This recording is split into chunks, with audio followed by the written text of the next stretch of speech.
So ayun guys, welcome to my vlog. Ayun. So taco vlog na naman tayo. So nandito na ako dito sa Bremen Airport. So bawal tayo dun mag-vlog, dito lang sa truck. So inantay ko mag-video ito. Pag nagwangwang na ito, wow wow wow wow, pasok na ako. So ayun, sa taco tayo.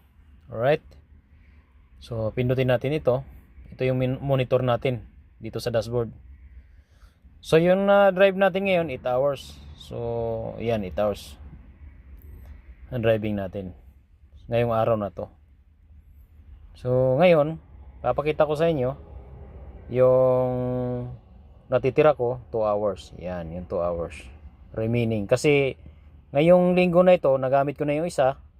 Yan, nagamit ko na yung isang 9 hours and 8 minutes. Considered na 10 hours ngayon. 10 hours na to. So sa 1 week mayroon kang twice na 10 hours driving. Tapos 9 na yun. 9 hours po. Basta sa dalawang linggo, sa isang linggo, mayroon kang 10 hours na dalawa. Yan. Kaya yung ano na yan, considered na 10 hours na yan. Yung mga rest ko, 10 hours, 9 hours, 11 hours, yan yung mga rest ko. Yung mga drive ko, yan lang nasa taas, yan yung mga na-drive ko nung isang araw. Yan. Okay? So ngayon dito tayo sa sa taas para makakuha kayo ng idea. So itong vlog natin. Para sa mga bago hindi to para dun sa matatagal na dito. Para lang to sa parating dito. Para sa para na rin dun sa mga hindi pa masyadong yung mga nandito na mga bago. So yun, 16:21. So nakita nyo ito. Yan. Ito yung na-rest natin. Nakapag-rest na ako ng Yan. 2 hours yung remaining natin. Nasa taas na. Yan. Tapos itong kabila 8 hours and 10 minutes. Yan yung rest natin 9 hours lang. So ngayon, papaliwanag ko maigi. Yan. Nag-reset na yung taco natin.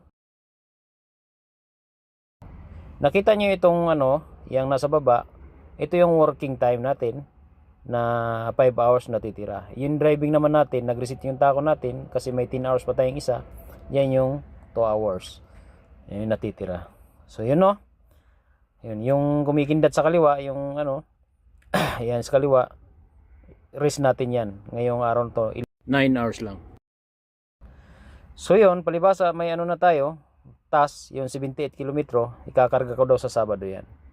Sabado ko magkakarga. So Biyernes bukas, wala tayong trabaho. Right? Malapit lang naman, 78 kilometro.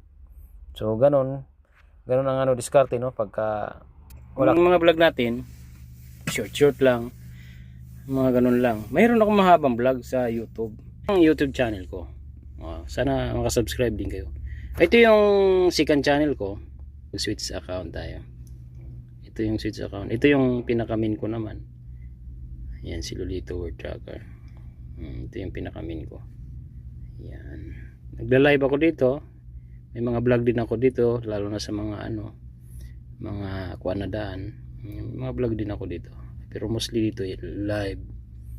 Yan. Ito yung subscriber natin, 12,600k yan. Yun. Kaka-live ko, ng copyright yung mga live natin. Yan mga live natin. Alright. So yun lang, sana naintindihan. Vlog taco nga tayo ngayon. Taco short video. Tsaka dito sa ating page. Right? Maraming salamat sa support. Huwag nyo kalimutan share kung gusto nyo share. Okay, salamat. Ma-appreciate ko sobra yan. Sa mga bago dito, para doon sa mga nasa Pinas na parating pa lang dito.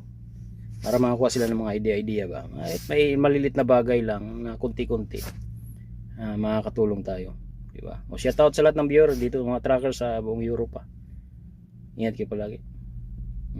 Shout out din sa mga baser natin. Nagmamasid lang. Yun lang. Basta lang tayo, walang lang to. Personalan. Makakatulong din naman tayo kahit paano. May comment nga ako dito maganda nakita ko May mga nag-comment sa atin maganda. Sabi nila na salamat sa mga mo kasi kahit paano nakakuha kami ng idea. Right? Ciao. Haba na yung video natin. Ingat palagi. Happy weekend. Long weekend. Bye. Bye.